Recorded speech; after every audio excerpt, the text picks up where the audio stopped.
2017 yılında 6. sezonuyla birlikte final yapan dizi Teen Wolf bir film olarak geri döndü ve geçtiğimiz günlerde Paramount Plus'ta yayınlandı. Yayınlandığı dönemde takip ettiğim bir dizi olan Teen Wolf'ün filminin geleceği duyurulduğundan beri filmle ilgili gelişmeleri takip ettim ve bu gelişmelere kanalımda da yer verdim. Hatta ilk çıkan fragmanla birlikte filmi olan beklentim de artmıştı. İnanılmaz bir film beklemiyordum tabii ki, o kadar gaza gelmedim. Fakat yıllar sonra bir film ile geri dönüyorsam ben de iyi bir film görmek istiyorum açıkçası. Ama bu film ortalama bir film olmaktan öteye gidememiş maalesef.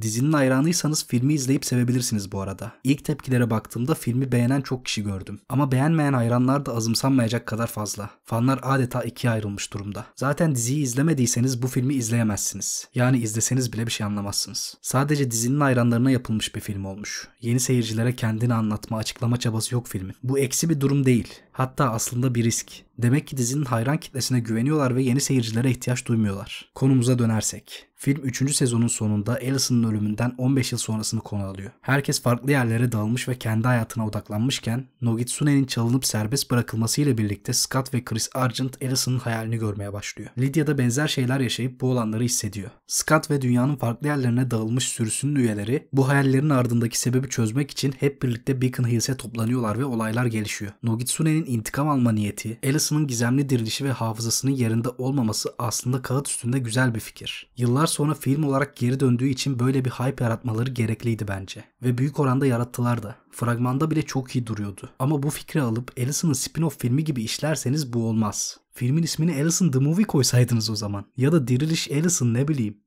Yani aslında film güzel açılıyor ama senaryo çok kopuk ilerliyor. Film boyunca epik bir dövüş sahnesi bekliyorsun ama o dövüş sahnesi hiçbir zaman gelmiyor. Görsel efektler ise çok kötü duruyor. Dizide de görsel efektler iyi değildi ama o zaman sağlanan şartlar ve sezonlarca süren bir dizinin efektiyle dijital platforma özel yapılan ve sadece 2-2,5 saat sürecek bir filmin efekti aynı görünmemeli diye düşünüyorum. Görsel efektin iyi olması için bütçe, emek ve zaman lazım ama bunlar bildiğin en ucuzuna kaçmışlar. Yani sen doğaüstü fantastik bir film çekiyorsan görsel efekte ayrı bir bütçe ve zaman ayırman lazım. Ayırman lazım ki ben o efekti görünce gülmeyeyim ve filme odaklanmışken o büyü bozulmasın. Ama ayırmamışlar. Film ya çok düşük bütçeyle çekilmiş ya da bütçe varmış ama yeterince uğraşmamışlar. Ayrıca aceleye gelen bir film olduğunu da hissettiriyor zaten. Keşke birkaç ay ertelemek yerine birkaç yıl erteleyip daha güzel bir iş ortaya çıkarsalardı. Styles'ın boşluğunu ise film Derek'in oğlu Eli Hale ile doldurmaya çalışıyor. Ama bunu başaramıyor bence. Scott da yine gerçek gücünü falan gösteremiyor. O beklentiyle izlemeyin. Film seyirciye yaşattığı nostalji ve bazı anlamlı ve göndermeli sahneleri dışında benim için tam bir hayal kırıklığıydı. Gelin spoilerlı bir şekilde daha detaylı konuşalım. Film gizemli birinin Liam'ın ve yeni karakter Hikari'nin birlikte işlettiği restorana gelmesiyle başlıyor. Gelen kişinin bir kapı ne zaman kapı değildir repliği ise dizinin 3. sezonunda da söylenmişti. Nogitsune en son bir kavanozda kapana kısılmıştı ve Isaac'teydi. Nasıl Liam'a geçti bunu öğrenemiyoruz filmde. Hadi bir şekilde geçti diyelim. Liam ise bu dünyayı tehlikeye atacak çok önemli kavanozu nerede saklıyor dersiniz? Restoranındaki baharat rafında. Yani yanlışlıkla kavanozları karıştırsalar yemeğe bir tutam Nogitsune atacaklar.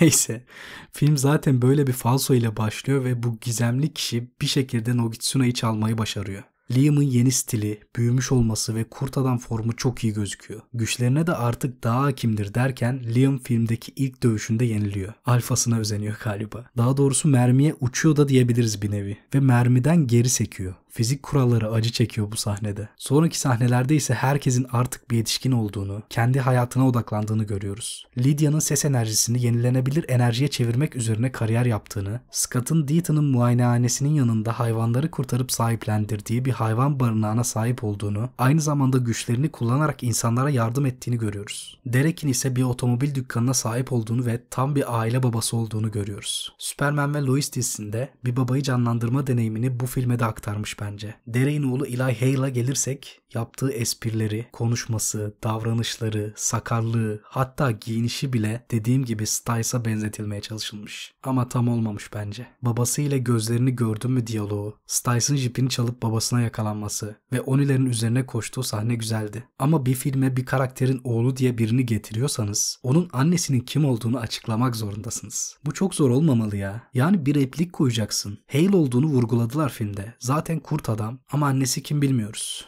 Peki. Allison'ın dirilmesine gelecek olursak. Bu kadar kolay mıydı ya? İnanılmaz kolay bir şekilde diriliyor. Ve Scott ve Lydia diriltiyor Allison'ı. Bu çok kötü bir tercih bence. Fragmanda sanki Allison bir şekilde kendi dirilmiş ve Scott görüp şaşırıyor gibiydi. Ama bildiğin Scott diriltmiş. Keşke fragmandaki gibi olsaydı. Voight Allison falan da değil bu arada. Sadece hafızası yerinde değil. Ama ona rağmen herkesi kırıp geçiriyor. Voight olsa gücü oradan geliyor diyeceğim. Ama değil. Bildiğin insan haliyle kurt adamları etkisiz hale getiriyor. Tamam, Allison olduğu için ona zarar vermek ya da incitmek istemiyorlar. Ama sen bir kurt adam olarak bir insana üstünlük sağlayamayacaksan ne anlamı var ki? En azından bayıltabilir ya da bir şekilde etkisiz hale getirebilirlerdi Allison'ı. Yani Allison dirilene kadar güzel açılan ve ilk 40 dakika bazı hatalarına rağmen güzel akan film, Allison'ın ipleri eline almasıyla filmin son savaş sekansına kadar herkesin ağzına sıçıp Scott'ı öldürmeye çalışması, Scott'ın da ona hafızasını geri getirmeye çalışması ile devam ediyor. Arada da Oni'ler diğerlerine saldırıyor. Gerçekten çıldırmalık ya. Nogitsune'nin Allison'ın aklını karıştırdığı sahneler bence güzeldi. Deaton'ın Chris Argent'ın içinden Nogitsune'yi çıkardığı sahne de aynı şekilde. Ekran süresine gelirsek Scott ve Allison en çok ekran süresine sahip. Bazı karakterler ise çok az ekran süresine sahipti. Bildiğin filmi daha yakından izlemek için gelmişler. Hiçbir faydaları yoktu. Mason niye var mesela? Ya da Jackson. Liam'a bakıyorsun birkaç repliği var sadece. Tabii ki bazı karakterler daha ön planda olacak ama Liam ve Mason birbirlerini görünce etkileşime bile girmiyorlar. Eli'nin kurt adamı dönüşmekte zorlanması ve iyileşememesi, Scott'ın onun iyileşmesini sağlaması çok anlamlıydı. Scott ilk kurt adam olduğunda Derek'in ona yardım etmesi, şimdi ise Scott'ın Derek'in oğluna yardım etmesi gerçekten güzel bir sahneydi. Filmin son sahnesinde ise lacrosse sahasına kısılı kalıyorlar ve Nogitsune neredeyse herkesi rehin alıyor. Binlerce taraftarın zarar görmemesi için maçı hızlı bitirmek gerekiyor ve Scott Eli ile birlikte maça giriyor. Koça Scott'ın kim olduğu, 30 yaşında biri gibi göründüğü sorulduğunda ise koçun bu Greenberg demesi çok iyiydi. Dizinin devam eden şakası filmde de devam etmiş oldu. Bilmeyenler için Greenberg sürekli koçun öfkesine kapılan bir lacrosse oyuncusu. Ama onu dizide hiç görmüyoruz. Takımın tüm başarısızlıklarını asla kimliği belirlenemeyen ve görülmeyen bir oyuncuya yüklüyor. Filmin başında Nogitsune'yi çalan gizemli kişinin ise eski kimya öğretmenleri Bay Harris olduğunu görüyoruz. Ya bu evrende neden kimse ölemiyor? Ölse bile neden ölü kalamıyor? Bug bulmuşlar bildiğin. Styles'tan ise en fazla bu sahnede bahsediliyor. Lydia rüyasında sürekli Styles'la arabada yolculuk yaparken Styles'ın ölümüne yol açan bir kazayı gördüğünü ve bu ön seziden sonra gerçekleşmemesi için Styles'tan ayrıldığını söylüyor. Bu sahnede filmin güzel anlarından biriydi.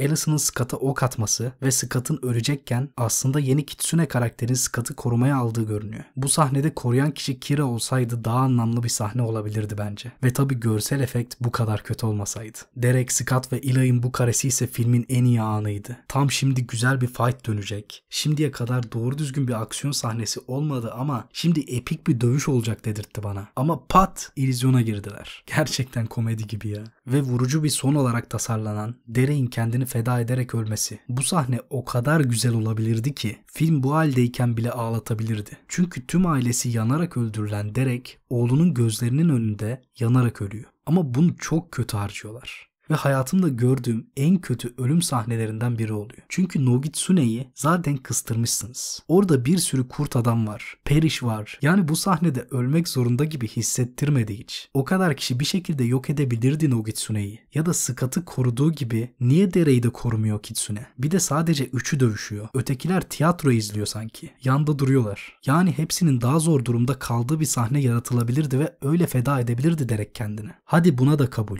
Böyle ölsün. Ama bir kişi mi ağlamaz ya? Bir kişi mi üzülmez? Bir ölüm sahnesi o duyguyu nasıl bu kadar kötü geçirir? Daha doğrusu nasıl geçiremez? Ya adam az önce kendini feda ederek ölmüş. Bunlar daha birbirlerine sarılıyorlar, öpüşüyorlar. Ya bir üzülseydiniz ya. Bir de ayıp olmasın der gibi Scott evde konuşma falan yapıyor. Hadi bir git işine ya. Bu fedakarlık ve ölüm birçok yönden sinir bozucu olsa da Derek'in ölmeden önceki son anlarında gözlerinin kırmızıya dönmesi ve alfa olması bu sahnedeki tek güzel detaydı. Çünkü hak ettiğini aldı diyebilirim. Beacon Hills'te ölen kimsenin ölü kalmadığını biliyoruz. Ama Derek bunu bozacak gibi duruyor. Çünkü Tyler Hoechlin'in artık Derek'i canlandırmak istemediğini ve karaktere kahramanca bir son vererek bunu sonlandırdığını düşünüyorum. Zaten Teen Wolf'ün devam filminin çıkacağı kesin değil. Paramount Plus'a yeterince abone çekemezse ve yeterince izlenmezse devamı olmayacak. Devamı olsa bile Tyler Hoechlin Superman rolüyle ya da başka projeleriyle uğraşıyor olabilir. Ki devam filmi de bu film gibi olacaksa hiç olmasın daha iyi. Çünkü gerçekten bir hayal kırıklığı yarattı yarattı bende. Aslında güzel olan bir fikri, kötü bir senaryo, kötü görsel efektler, kötü aksiyon ve mantık hatalarıyla harcamışlar bence. Yaşattığı nostaljinin ve bazı anlamlı anların dışında ortalamanın üzerine çıkamayan bir film. Devamı gelecekse umarım üzerine daha çok uğraşılmış bir iş görürüz. Eğer görmeyeceksek de umarım gelmez ve her şeyi daha da mahvetmez.